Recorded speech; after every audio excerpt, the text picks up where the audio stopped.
Alright guys, so been chasing this issue with the car not wanting to idle and all that, having trouble starting. So I got the throttle body off. These gaskets are probably from '02, so definitely super old. I actually replaced the upper to lower gaskets. That seemed to make a pretty decent difference, but still an issue, and starting to think that the lower intake manifold gaskets probably need to be replaced. The gasket that goes between the cylinder heads and the lower intake.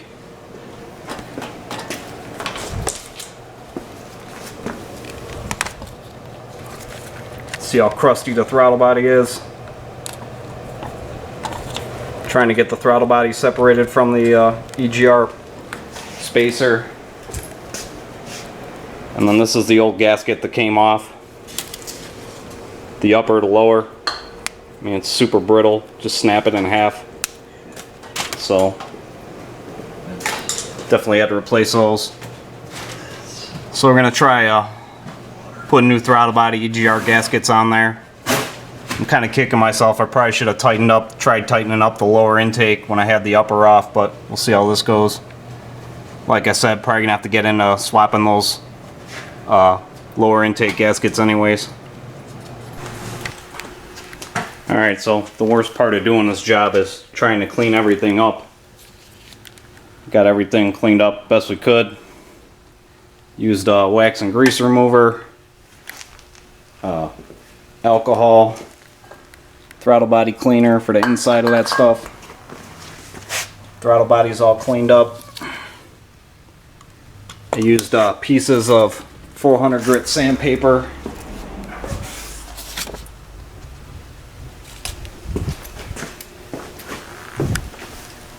Chased off these studs. Got this mating surface all cleaned up best I could. Used some hunks of the gold Scotch-Brite pad. This stuff. And I already swapped out the IAC. This old gasket is looking pretty nasty. So that's already been swapped. And then the other thing, doing some smoke testing and the EGR was leaking, and it seemed like it was actually the gasket, so I ended up putting a new gasket on there. And I also put some of that copper RTV on there because put the new gasket on and smoke tested it again, and there was still a little bit of smoke coming out. So I just took it all apart, cleaned everything up, put a very light smearing of that copper RTV on there, and that seems to be sealed up now. So got the BBK gaskets. This does come with the IAC gasket, but like I said, it's already on there. And then I had a different EGR gasket, so I'm probably just gonna end up putting this on the black car. Actually forgot I had that. So we got the two gaskets for the throttle body and the EGR, so we're gonna slap that back on there. Get this back together. Alright, got everything back together. Try firing this thing up. Yeah, I get it.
Yeah, I still think it's the lower intake manifold gaskets.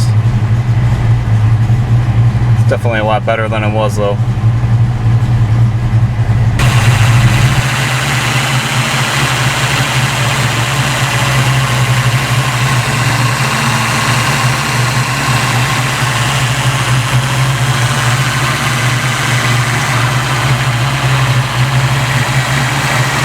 Hold that light.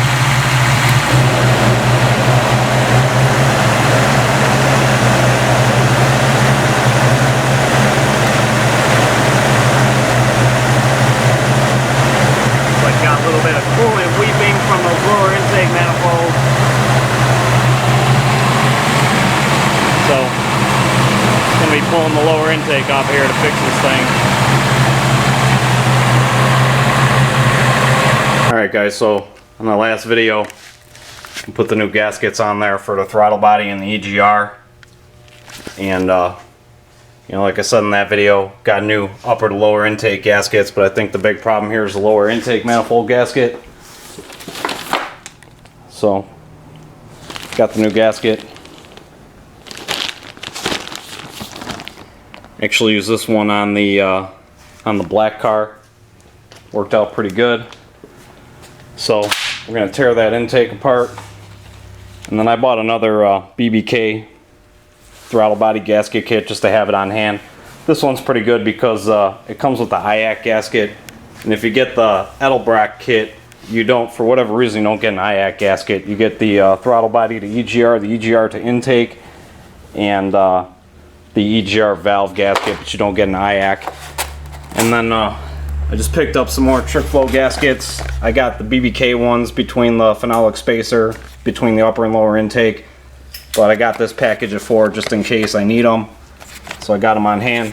These actually look a lot nicer than the BBK ones, but I think I'll be able to reuse the BBK ones. So the other issue that's going on here is, you know, the studs on this intake manifold are really not long enough. You can see, like, it's like these mounting nuts are barely biting onto something. There's a lot of thread left in there. So we're going to get the intake ripped off of here, get that lower off. You know, this stroker motor was built back in like '02, so that's kind of been, I think, the issue here. You know, it's got a lot of old gaskets that are starting to cut loose, and then replacing these gaskets made a pretty big difference. I mean, the car is running, it's pulling really hard now, but it still has you know, starting issues, and now it's got, even when it's warmed up and it's idling okay, it has kind of a slight surge going on. So I think getting this lower intake manifold ripped apart will take a look. I'm sure these gaskets are pretty much destroyed. So, and like I said, we'll get into trying to figure something out with these studs, try to get that mounted up a little bit better. Alright, well, this is a good example of why I like to kind of bypass the whole PCV system with filters. This whole gasket's just saturated with oil. You know, stock Mustang's got this breather. It's kind of supposed to be part of the PCV, and then even the PCV valve in the back of the intake is supposed to be plumbed into the intake manifold. But I mean, this gasket's not even a week old.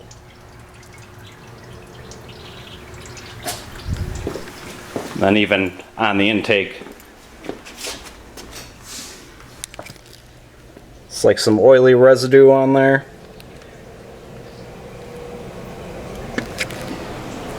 So, I mean, number one, that's bad because it's gonna kind of ruin that gasket. Number two, the other problem with ingesting oil is that oil has a much lower flash point than gasoline does, so, you know, that can cause a detonation problem. So we're gonna get that phenolic spacer off there and keep moving along here. So that phenolic spacer is all saturated. Alright, so just taking a look at the intake bolts here. Look at that. Definitely not tight.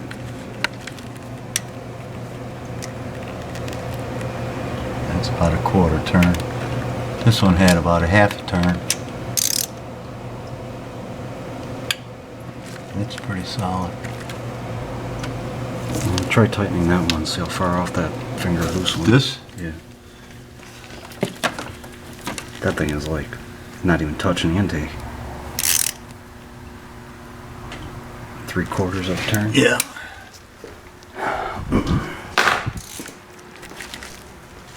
Here's another one.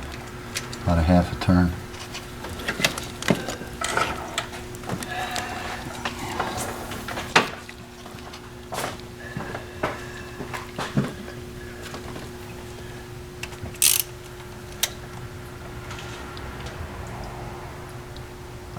Shit.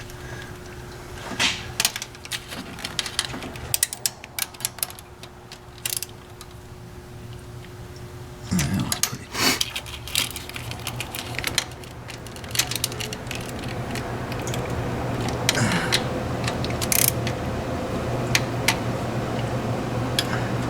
That's pretty tight.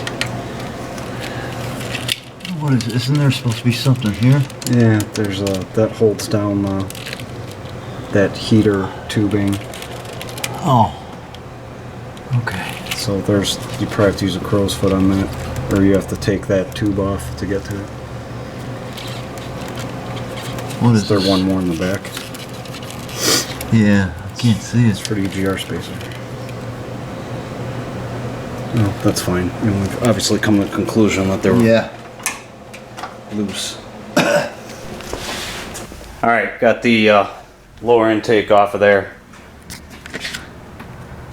It's looking pretty messed up. Get a shot from this one.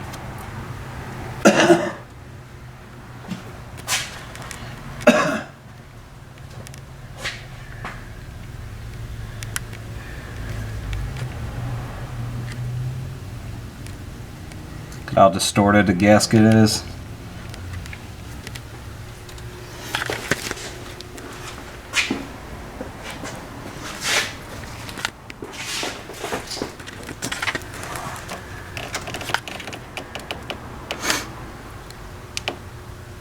That is not good.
Alright guys, just wanted to kind of recap everything that kind of went down with this white car, see if I can remember everything and kind of give you guys the update about what's going on.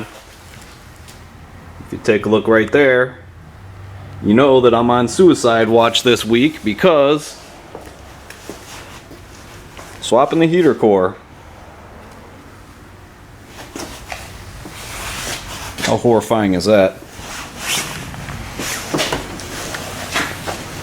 What a gigantic mess. So, got that all ripped apart. Got some stuff done on the black car. Be posting some videos about that.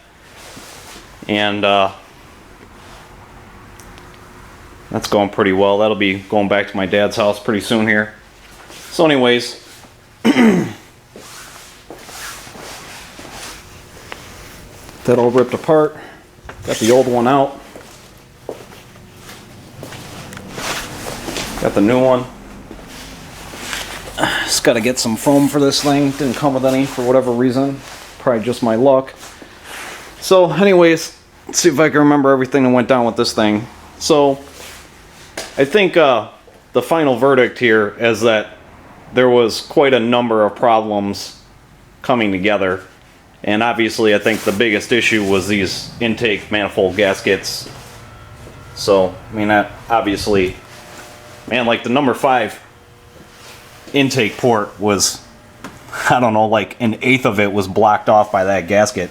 You know, it's kind of funny because I'm kind of surprised how well it did run, you know, once I got it started and idling. And then, like, it's funny watching the videos. I'll do something, I'll be like, man, it's running a lot stronger, and it was. It's like some of the little things I did actually made a pretty big difference of the car running better, even though it still didn't want to start and idle properly. The other thing that's funny is, like, it seemed like I would do something and then get like a new issue going on, so that was kind of odd. So, you know, we'll go back to getting into cleaning the injectors and all that. I think these injectors were clean. I don't think they're necessarily bad.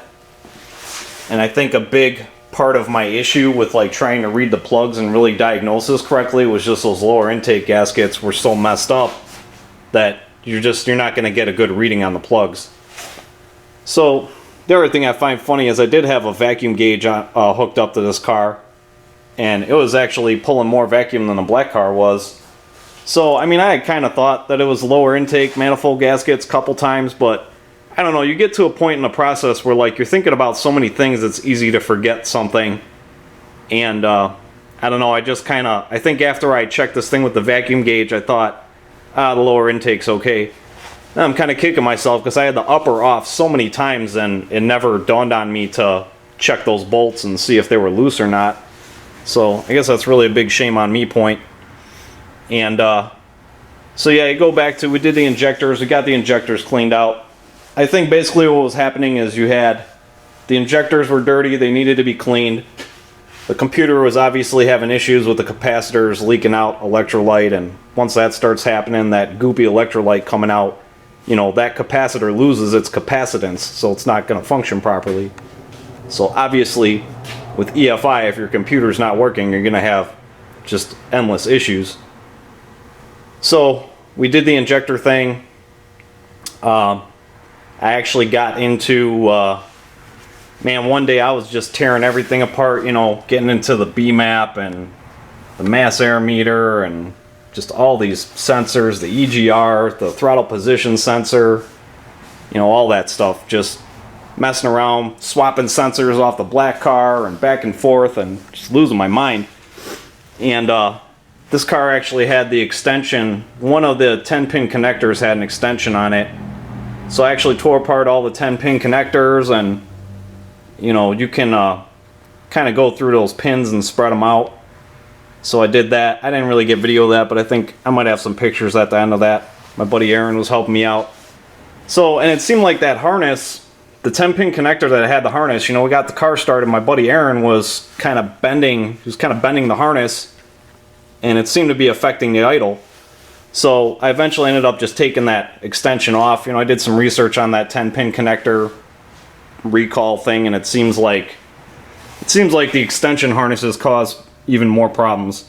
And I find it funny because they're like, oh, well, the extensions are because the 10-pin connectors were coming apart. It's like, I don't know if you've ever tried to get a 10-pin connector apart, but it's pretty damn hard. So I don't know how these things were just coming loose to where they needed to put some kind of extension harness on there. So I don't know. So I got into swapping injectors. I went from the 24s to the 30s, back to like 19 pounders. You know, and it's really funny too, swapping the injectors. I mean, the 30 pounders, you know, they were okay, but it just didn't seem right. And then the 19 pounders, I mean, that was like neutering the car. I mean, this car just had no balls with the 19-pound injectors in there. So it's kind of interesting, like, how much of an effect that can have. And then you probably noticed I got the stock air box back on here.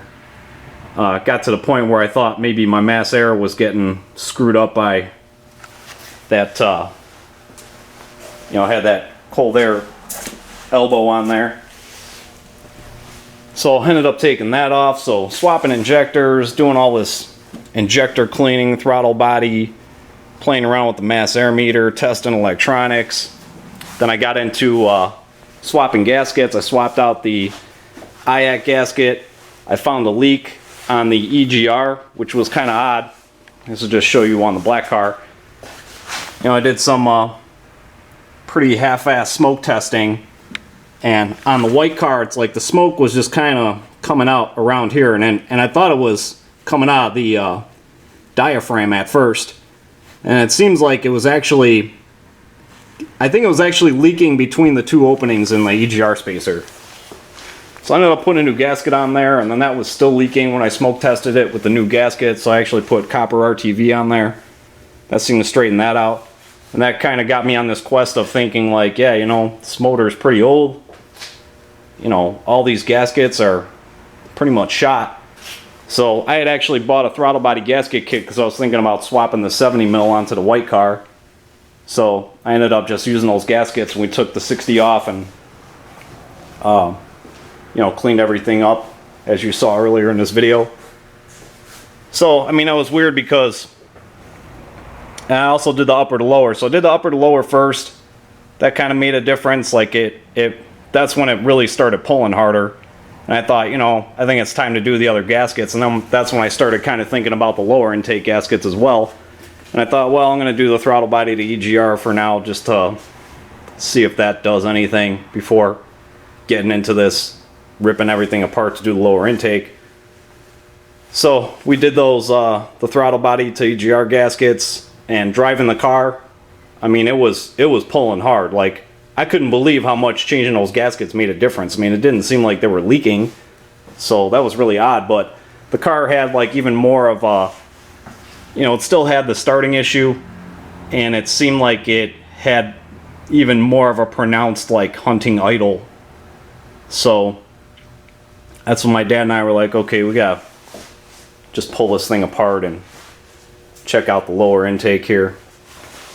So that's where we're at now. And then for a long time I've been wanting to put a heater core in the car, so I thought, well, it's probably the time to do it, because with all this, everything out of the way, it'd be a lot easier. And then might even get into pulling these valve covers off. Should probably check out the rocker arms, and then it's a lot easier to do the valve covers with that intake off of there. Especially, I think the big thing with doing the valve covers is this this heater tubing, that water piping that goes to the EGR spacer and your heater core. Kind of makes it a pain to get this passenger side valve cover on. So we'll see. Get that torn apart. I think the last time I had the valve covers off was probably like 2014. I mean, everything was fine in there. I checked all the rockers and everything was cool. So, yeah, that's pretty much where we're at for now. I'm gonna try to get this heater core straightened out. Piece this mess back together. This is pretty horrifying. Every time I look at this thing, I just think like, man, I hope when I put this thing back together, everything works. This is pretty ridiculous. And I did this before too, I think. Yeah, plus I got the flow restrictor. Be putting that in. Supposedly that thing saves heater core, so. It was funny, I want to say it was back in 1999. I took my car drag racing, and yeah, I think I went on like a Friday. So on like Monday morning when I went to go to work, there was some coolant dripping onto the passenger side floor over there. So I thought, oh man, heater core is bad, you know. So I tore this whole car apart back then, put the new heater core in, and I think it lasted like a year. And so needless to say, after having just done it the year prior, I was like, oh, I think I'm just gonna bypass it. So that's what I ended up doing. Just got the little U shape on there made out of hoses. But it would be nice to have heat in this car again, be able to drive it if it's cold out if I have to. Not that I'm planning on tooling around. It's not exactly a snow vehicle, but you know, if I had to, I'd be able to get somewhere, so that's always helpful. Alright guys, so I think that's it. Got a lot of cleaning to do.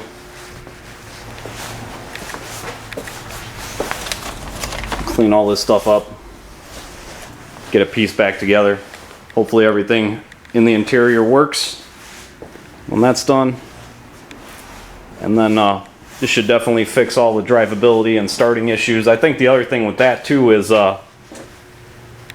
know, the difference between a hot and a cold start. You know, I did for a long time, it was starting okay on a cold start. And then as I was changing things, I got to the point where like it didn't even want to start. Like I'd have to hold the throttle for like, no joke, like 5 minutes. I'd have to keep nursing the throttle. And then would finally calm down and idle. So I went from like, you know, the cold starts were okay and the hot starts were a problem to like the cold starts being a problem. And then I kind of got back to cold starts were okay and the hot starts were a problem. But you have to take into consideration, you know, when the engine's cold, it's very contracted. So that was probably helping these intake gaskets seal better. So then as the engine heats up, everything wants to expand. So that's probably what was making the already failed sealing even worse. So that would explain why the hot starts were being so difficult. So yeah, and I got a new hose kit coming. Just gonna, all this stuff is super old. So got all new hoses for the radiator and the water pump, and then for the heater core. Like I said, I got that flow restrictor, so I'm gonna throw that in there. Should be nice. It's been a long road trying to diagnose this. I'm really like kicking myself because I feel like I should have figured this out a lot sooner, but I don't know. That's kind of the thing. It's dangerous to make assumptions, and that's kind of what I was telling my dad, like when we were doing the EGR stuff. You know, he's like, oh, well, we get, you know, there's a new EGR valve, there's a new control solenoid. I'm like, yeah, but that doesn't mean they're not bad out of the box, you know?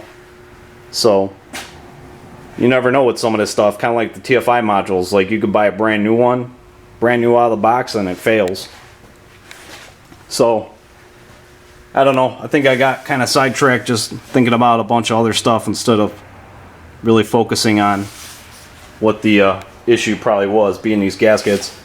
And then of course there's probably just a part of me that didn't want to deal with ripping this lower intake off and all this madness, but here I am. So there you go, that's the update. Maybe tomorrow my dad will stop by and hopefully we'll get this heater core finished up, and I don't know, maybe by the weekend get this thing back together and get her going. I gotta figure out, I bought some studs, which I'm going to use the studs for installing this lower intake. I really like using the studs because it holds the gasket in place. I think that works out a lot better. And then I got to figure out the right size for this because these are not long enough for mounting the upper to lower intake. But some of you might remember, I do have a video of putting the lower intake on my black car. My buddy Greek Bob. But we use the studs putting that on. So, you know, I'll get everything cleaned up. I'll get the gaskets on there. I'll run the beads of silicone. And then I think we only used 4, but this time I'm probably gonna use more than 4. I think we just did the 4 corners. But I'd like to get some studs in the center too. I feel like having the studs in there just really helps keep that gasket from sliding around. I mean, it locks in there pretty good because it kind of tucks into the head gasket. But, you know, when you're putting that intake down, there's definitely plenty of chances for that to get messed up. So I'll be sure to get that on video for you guys, so you can see how that works. Get this old warhorse fixed up here.